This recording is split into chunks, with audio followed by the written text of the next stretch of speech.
आज हमारे साथ मौजूद हैं उत्तर प्रदेश के अल्पसंख्यक कल्याण राज्य मंत्री दानिश आज़ाद अंसारी जी, जो बीजेपी के पासमानदा एक बहुत बड़े चेहरे भी हैं और पासमानदा पॉलिटिक्स को जो है आगे ले जाने के लिए इनका बहुत बड़ा योगदान रहा है। बहुत बहुत स्वागत है सर आपका। मेरे कई सवाल हैं आपसे। एक तो मैं ये जानना चाहूँगी कि जिस तरह से बीजेपी लगातार पासमानदा मुसलमानों को आगे ले जाने की बात कर रही है, जो चीज़ें हो रही हैं, उस पॉलिटिक्स को आप कैसे देखते हैं और कितना अपने कंधों पर कार्यभार, कितनी जिम्मेदारी समझते हैं इस पूरे प्रोग्राम को आगे ले जाने के लिए? देखिए, सबसे पहले तो इम्पॉर्टेंट बात ये कि ये कोई पासमानदा अपलिफ्टमेंट, ये कोई पॉलिटिक्स नहीं है, ये एक मुहिम है, एक मिशन है।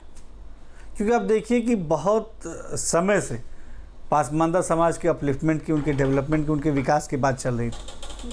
और ये बड़ी दुखद बात है कि हर पार्टी ने, तमाम विरोधी दल की जो पार्टियाँ, कांग्रेस है, समाजवादी पार्टियाँ और भी अन्य दल हैं, इन्होंने कभी पासमानदा समाज, मुस्लिम समाज के डेवलपमेंट के लिए कोई ठोस काम नहीं किया।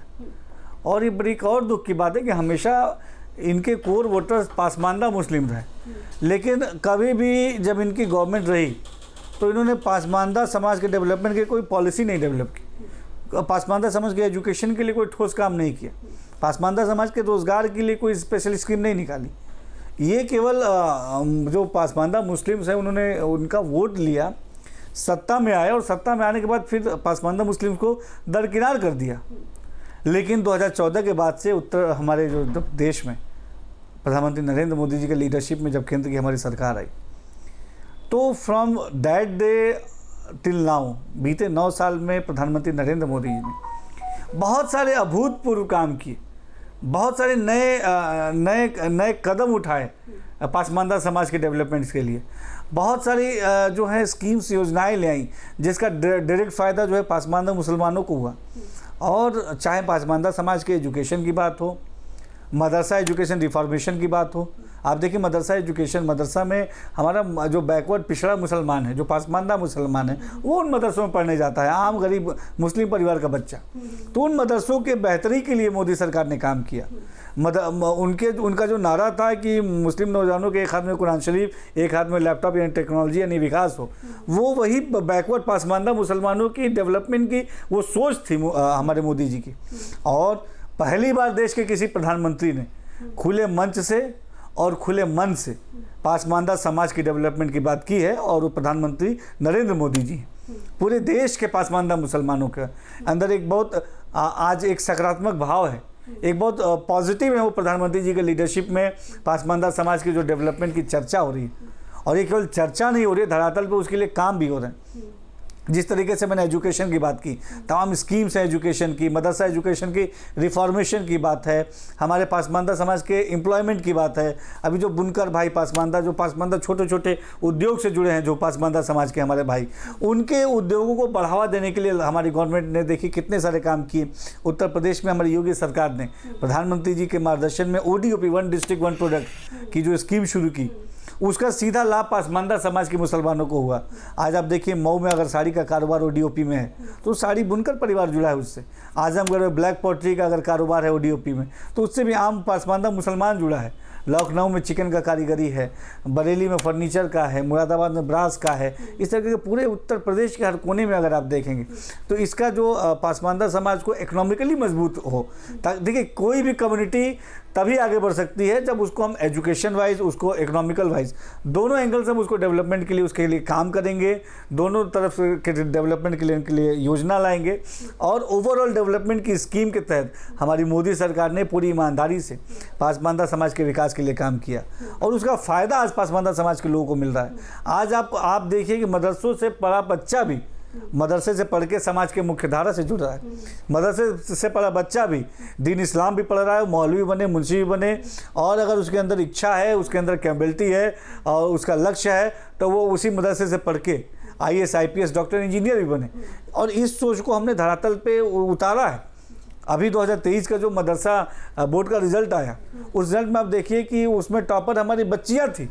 पासमानदा समाज में भी जो हमारी पासमानदा जो बच्चियाँ, जो महिलाएं हैं, उनको आगे बढ़ाने के लिए मोदी सरकार ने काम किया। अभी जो हमारी महिलाओं को सशक्त करने के लिए जो बिल आया संसद में, ये अपने आप में एक बहुत अनूठा बिल है और बहुत सबने इसकी प्रशंसा की, सबने इसका स्वागत किया। और किसी भी समाज को आगे बढ़ाने के लिए उसकी महिलाओं को भी आगे बढ़ाना ये उतना ही इम्पॉर्टेंट है।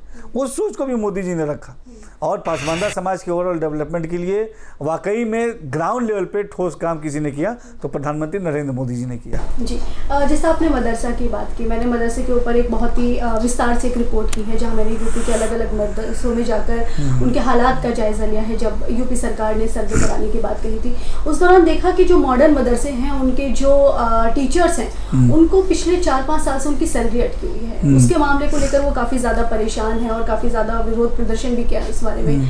तो इसके बारे में आप क्या कहेंगे, क्या कुछ वो है? देखिए, जो हमारे मदरसे का जो शिक्षक है वो हमारे सरकार का परिवार का हिस्सा है और वही वो शिक्षक हमारी जो सोच है मुस्लिम समाज को प्रोग्रेसिव एजुकेशन से जोड़ने की उस सोच पे वो काम करता है। तो हम निश्चित तौर पे उनके बेहतरी के लिए जो भी चीज़ ज़रूरी है हमारी डबल इंजन की मोदी योगी सरकार ज़रूर करेगी। और निश्चित तौर पे कई सारे ऐसे मदरसे हैं जहाँ केंद्रांश की जो उन सब का मानदेय है वो अभी कुछ डिलेड है, लेकिन आज ही मेरी उत्तर प्रदेश के हमारे मुख्यमंत्री से आज ही चर्चा हुई और जल्द ही हमारे जो मदरसे के जो आधुनिकरण के मदरसे के शिक्षक हैं उनको हम अपनी सरकार की तरफ से तोहफा भी देंगे और उनके जो वेतनमान हैं उनको नियमित भी करेंगे। उनको और बेहतर सुविधाएं कैसे हम दे पाएँ, मदरसा एजुकेशन के माध्यम से बेहतर हम कैसे कर पाएँ। टीचर्स ट्रेनिंग प्रोग्राम भी हम शुरू करने जा रहे हैं, TTP टीचर्स ट्रेनिंग प्रोग्राम भी हमारे माइनॉरिटीज़ डिपार्टमेंट मदरसे के टीचरों को शुरू करने जा रहा है, जिससे कि जो आज की शिक्षा है वो हम उन टीचर्स को ट्रेन करके वो बच्चों तक वो शिक्षा पहुंचा पाएँ। क्योंकि ये हमारे जो शिक्षक हैं यही हमारे जो बच्चे हैं, जो हमारी बच्चों को, जो हमारी सोच है कि हमको अपने मदरसे के बच्चों को इस लेवल पे ले जाना है, तो ये टीचर्स यही हमारे मेन टूल है, जो हमारे जो ब्रिज है वो हमारे और बच्चों के बीच के ब्रिज है। तो निश्चित तौर पर हम एक मजबूत ब्रिज बनाएंगे ताकि हम एक मजबूत भविष्य का निर्माण कर सकें। तो आप पासमानदा जो है नेता और मंत्री जो है बहुत बड़ा चेहरा है आप, लेकिन एक विरोध भी आता है बीजेपी को लेकर। जो एक्टिविस्ट हैं या जो कार्यकर्ता है जो पासमानदा मुसलमानों को लेकर, कई संगठन हैं जिनका कहना यह है कि बीजेपी जहां पासमानदा को उत्थान करने की, अपलिफ्टमेंट करने की बातचीत करती है, लेकिन वहीं पर देखें तो बहुत सारी जो इस तरह की लव जिहाद हो गए, बुलडोज़र हो गया, इसमें जो सबसे ज़्यादा अगर कोई पिसता है तो वो पासमानदा मुसलमान ही पिसता है। इसके बारे में आपके क्या विचार हैं, इसके बारे में आप क्या कहेंगे? देखिए, मेरा ये तो स्पष्ट मानना है और मेरा ही नहीं, आज मुस्लिम कम्युनिटी के, पासमानदा कम्युनिटी के लोगों का मानना है कि सही मायनों में पूरी गंभीरता से पासमानदा समाज के डेवलपमेंट के लिए हमारी मोदी सरकार काम कर रही है। और जिस तरीके से आज आप देखिए, आप उत्तर प्रदेश जो हमारे देश का सबसे बड़ा सूबा है, उसमें एक पासमानदा समाज के नौजवान को मंत्री बनाने का क्या मंशा हो सकता है? मंशा साफ है, स्पष्ट है कि पासमानदा समाज की अपलिफ्टमेंट की बात जो हमने कही है वो हम उसके लिए पूरी तरीके से गंभीर हैं। आप देखिए, जो उत्तर प्रदेश में हमारा अल्पसंख्यक आयोग है उसके चेयरमैन भी पासमानदा है, हमारा मदरसा बोर्ड है उसके चेयरमैन भी पासमानदा है, उर्दू अकेडमी है उसके भी चेयरमैन जो है वो पासमानदा है। तो पासमानदा समाज को आगे कैसे बढ़ाया जा सकता है? देखिए, कोई भी कम्युनिटी कैसे बढ़ती है, जैसे मैंने बताया, उनको एजुकेट करके, उनको एम्पावर करके, साथ ही साथ उनको महत्वपूर्ण कुर्सियों पे बैठा के, ताकि जो समाज के विकास के लिए ये अहम कुर्सियाँ होती, ये जो अहम पद होते हैं, दायित्व होते हैं, और वहाँ जब पासमानदा समाज के लोग बैठेंगे तो निश्चित तौर पर पासमानदा समाज के विकास के लिए वो काम करेंगे। तो आज आप देखिए कि हमारे उत्तर प्रदेश में अभी हमने एक पासमानदा समाज के जो हमारे XVC रहे AMU के, उनको भी हमने MLC बनाया और भारतीय जनता पार्टी के राष्ट्रीय टीम में वो राष्ट्रीय उपाध्यक्ष भी हैं। और ये तमाम लोग जो मिलके पूरे ईमानदारी के साथ पासमानदा समाज के विकास के लिए काम कर रहे हैं। तमाम बुलडोज़र की कोई चर्चा करता है तो बुलडोज़र ये हमारे उत्तर प्रदेश की योगी सरकार का बुलडोज़र ये अपराधियों के लिए, ये उन लोगों के लिए जो कानून हाथ में लेते हैं। लेकिन विपक्षी लोग हमेशा मुस्लिम समाज को, खासतौर पर पासमानदा समाज को डरा के रखना चाहते हैं। उन्होंने हमेशा भारतीय जनता पार्टी के लिए के प्रति एक भय का माहौल पासमानदा समाज के अंदर बनाया। लेकिन जब पासमानदा समाज ने आगे बढ़ के भारतीय जनता पार्टी के जब करीब आए हम लोग, और हमने देखा कि भारतीय जनता पार्टी सही मायने में हमारे डेवलपमेंट के लिए काम करना चाहती है, काम कर रही है।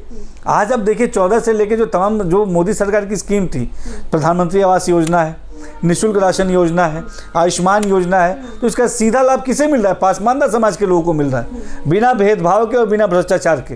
पूरे देश से कहीं भी एक ऐसा कोई कंप्लेंट नहीं आया जिसमें किसी पासमानदा समाज के किसी व्यक्ति ने कहा हो कि मुझे इस योजना का मैं पात्र था लेकिन मुझे लाभ नहीं मिला। बिना भेदभाव के ग्राउंड लेवल तक हम लाभ पहुंचाने में की नीति में विश्वास रखते हैं। हम ये इस नीति में विश्वास रखते हैं कि हमारा भारत तभी सशक्त होगा जब हमारा पिछड़ा समाज, पासमानदा समाज, इसको हम मजबूत करके समाज के मुख्य धारा से जोड़ेंगे। वक्फ बोर्ड को लेकर काफ़ी नज़रें हैं बीजेपी सरकार की, कई ज़मीनों के सर्वे कराए जा रहे हैं और एक तहकीकात हो रही है। इसको लेकर आपकी बीजेपी की क्या योजनाएं हैं, बीजेपी की क्या मंशा है इस पूरी चीज़ के पीछे? देखिए, बहुत इम्पोर्टेंट सवाल आपने पूछा। वक्फ बोर्ड, हमारे पास वक्फ की जो संपत्ति होती है वो मुस्लिम समाज के डेवलपमेंट के लिए इस्तेमाल होनी चाहिए। वो वक्फ की संपत्ति के साथ हमेशा, जब विपक्ष की सरकारें थी, कांग्रेस की, सपा की, बसपा की, तो इन्होंने हमेशा वक्फ की संपत्तियों के साथ खिलवाड़ करने का काम किया। लेकिन आज हमारी मोदी सरकार, उत्तर प्रदेश की योगी सरकार, हमारी डबल इंजन की सरकार ने वक्फ की संपत्ति मुस्लिम समाज के डेवलपमेंट के लिए इस्तेमाल हो, इस सोच के साथ काम किया। हम अभी उत्तर प्रदेश के ऐसे, और साथ साथ जो अवैध कब्जे थे, वक्फ की संपत्ति वो जो अवैध कब्जे थे उसको भी कब्जा मुक्त कराने का काम हमारी सरकारों ने किया। और आने वाले समय में वक्फ की संपत्तियों पे हम मुस्लिम समाज के डेवलपमेंट के लिए जो भी चीज़ ज़रूरी होगी, कॉलेज हो गए, स्कूल्स हो गए, हम वहाँ पे हॉस्पिटल्स हो गए, कम्युनिटी सेंटर्स हो गए, ये तमाम चीज़ हम वहाँ डेवलप करके हमारे मुस्लिम समाज के लोगों को समाज के मुख्य धारा से जोड़ेंगे, उनको इकोनॉमिकली एम्पावर करने का काम करेंगे, उनको सोशली मजबूत करने का काम करेंगे और वक्फ की संपत्तियों का सही इस्तेमाल मुस्लिम समाज के डेवलपमेंट के लिए हो, इन चीज़ों को सुनिश्चित करेंगे। सर, ईदगाह का जो है, मथुरा में ईदगाह जो है उसको लेकर काफ़ी बवाल है, फिर ज्ञान वापी वाला मामला है, उसको लेकर काफ़ी बवाल जो है वो खड़ा हुआ है। इस पूरे मामले को बीजेपी किस तरह से देखती है और आपका क्या राय है इस बारे में? देखिए, ये तमाम प्रकरण जो है ये माननीय न्यायालय में है, तो जो मसला न्यायालय में उस पर हम लोग की टिप्पणी करना उचित नहीं होगा। जी, ठीक है। और सर, मैं ये जानना चाहूँगी कि अभी कौन से ऐसे मुद्दे हैं जो आप 2024 की जो बीजेपी है वो कोशिश कर रही है कि लोगों के बीच में पासमानदा मुसलमानों को जोड़ने के लिए उन मुद्दों को बीच में लेकर जाया जाए, वो कौन कौन से? देखिए, सबसे इम्पॉर्टेंट तो ये है कि जो सरकार की योजनाएं हैं वो हम ग्राउंड लेवल तक, पासमानदा समाज तक उसकी जानकारी सबसे पहले पहुंचाएं। बहुत बार ऐसे देखने में आया है कि अवेयरनेस ना होने के कारण, जानकारी ना होने के कारण हमारे कई सारे पासमानदा भाई सरकार की योजनाओं का लाभ लेने से वंचित रह जाते हैं। तो हमारा प्राइमरी सबसे पहला टारगेट ये है कि हम ग्राउंड लेवल तक योजनाओं की जानकारी हम पहुंचाने का काम करें ताकि मैक्सिमम लोग हमारी सरकार की योजनाओं का लाभ ले पाएँ। सेकेंडरी, हमारे जो पासमानदा यूथ है, क्योंकि कोई भी कम्युनिटी आगे बढ़ेगी जब उसका नौजवान जितना मजबूत होगा। खासतौर पर मैं भी एक नौजवान हूँ, तो पासमानदा जो यूथ है उसको एम्पावर करने के लिए हम आने वाले दिनों में उत्तर प्रदेश के हर जनपद में स्पेशल पासमानदा समाज के बीच में रोज़गार मेले का आयोजन करने वाले हैं। ये स्पेसिफिक रोज़गार मेले पासमानदा बाहुल क्षेत्रों में लगेंगे, वहाँ बड़ी बड़ी कंपनियाँ जाएंगी और बच्चों के इंटरव्यू वहीं होंगे और वहाँ पे हम बच्चों को डायरेक्ट उनको नौकरी देने का काम करेंगे। अभी हमने इसकी शुरुआत लखनऊ और आजमगढ़ का मुबारकपुर एरिया पासमानदा बाहुल एरिया है, हमने वहाँ भी रोज़गार मेला लगाया था। लखनऊ में भी हमने पुराने लखनऊ में भी रोज़गार मेला 2 जगह लगाया। आने वाले दिनों में हम उत्तर प्रदेश के हर जनपद में ऐसे स्पेसिफिक रोज़गार मेले लगाएंगे। सेकेंडरी, हम स्पेसिफिक जो छोटे, हमारे पासमानदा समाज में एक और ख़ासियत है कि वो छोटे छोटे उद्योग से जुड़े हैं। कोई बुनकर है, कोई जैसे चप्पल का काम करता है, कोई बढ़ई है, कोई मजदूर है, मतलब छोटे छोटे ऐसे जो उद्योग हैं, इनके उद्योग को हम ऑक्सीजन दें, इनके उद्योग को हम एनर्जी दें। इस नियत से हम स्पेसिफिक लोन मेले का भी आयोजन हम अलग अलग जनपदों में हम मंडल स्तर पर, उत्तर प्रदेश में 18 मंडल हैं, हर मंडल पे एक बड़े स्तर पे लोन मेला हम पासमानदा समाज के लोगों को इजी लोन अवेलेबिलिटी हो, इस दिशा में हम करने वाले हैं।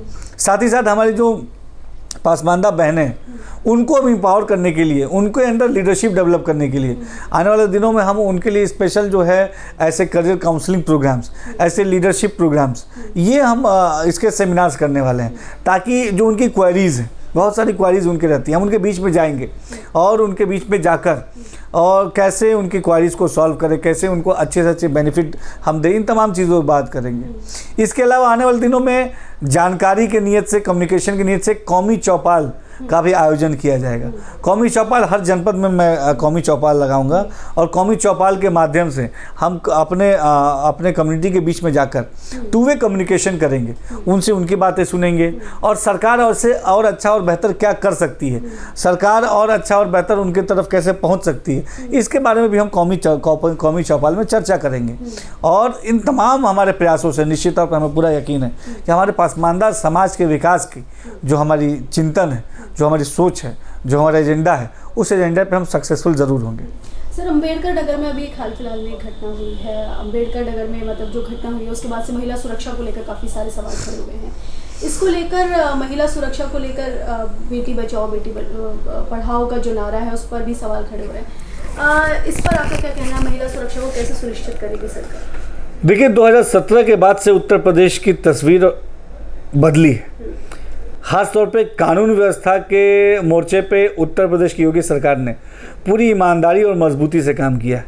उत्तर प्रदेश का हर जन, उसके अंदर एक विश्वास की भावना हो कानून व्यवस्था के प्रति, उत्तर प्रदेश के जन जन के अंदर उत्तर प्रदेश के लॉ एंड ऑर्डर के प्रति एक भरोसा हो, और इसके लिए हमने हमेशा काम किया है। और हमारी वुमेन की सेफ्टी के लिए हमने ख़ास तौर पे उत्तर प्रदेश में स्पेशल मुहिम भी चलाई। आज प्रदेश में मैं कह सकता हूं दावे के साथ कि हमने संगठित अपराध को उत्तर प्रदेश में हमने ज़ीरो किया है और उत्तर प्रदेश के अपराध के रेट में भी तेज़ी से गिरावट आई है। ख़ास तौर पर महिला अपराध में बहुत ज़्यादा गिरावट आई है। और उत्तर प्रदेश की जो हमारी लॉ एंड ऑर्डर है, हमेशा हमारे मुख्यमंत्री जी उसकी समीक्षा करते हैं और हम हमेशा उत्तर प्रदेश के हमारी पुलिस कानून व्यवस्था को हमने मजबूत बनाकर हमारे जो बहनें हैं, हमारे जो नागरिक हैं, उनको सुरक्षित माहौल दें और अपराधियों को हम कड़ी से कड़ी सख्त से सख्त सज़ा दें, उनको अपराधियों के ऊपर नकेल कसें। इस दिशा में हमेशा हमने काम किया है। आप संगठित अपराध की बात कर रहे हैं, गैंगस्टर क्राइम वगैरह जो है इसके बारे में बात कर रहे हैं। जो गैंगस्टर हैं वो एक बहुत बड़ा मुद्दा है यूपी सरकार के लिए। उसके लिए, उनसे निपटने के लिए आपके पास क्या स्ट्रेटजी है? किस तरह से यूपी सरकार जो है उससे निपटने की योजना? देखिए, उत्तर प्रदेश को माफिया मुक्त बनाने का विशेष अभियान हमारे मुख्यमंत्री जी ने चलाया और आज आप देखिए उत्तर प्रदेश में पश्चिम से लेकर पूर्वांचल तक जितने ऐसे गिरोह थे, जितने ऐसे माफिया थे, सब पे नकेल कसने का काम भी हमारे मुख्यमंत्री योगी आदित्यनाथ जी ने किया।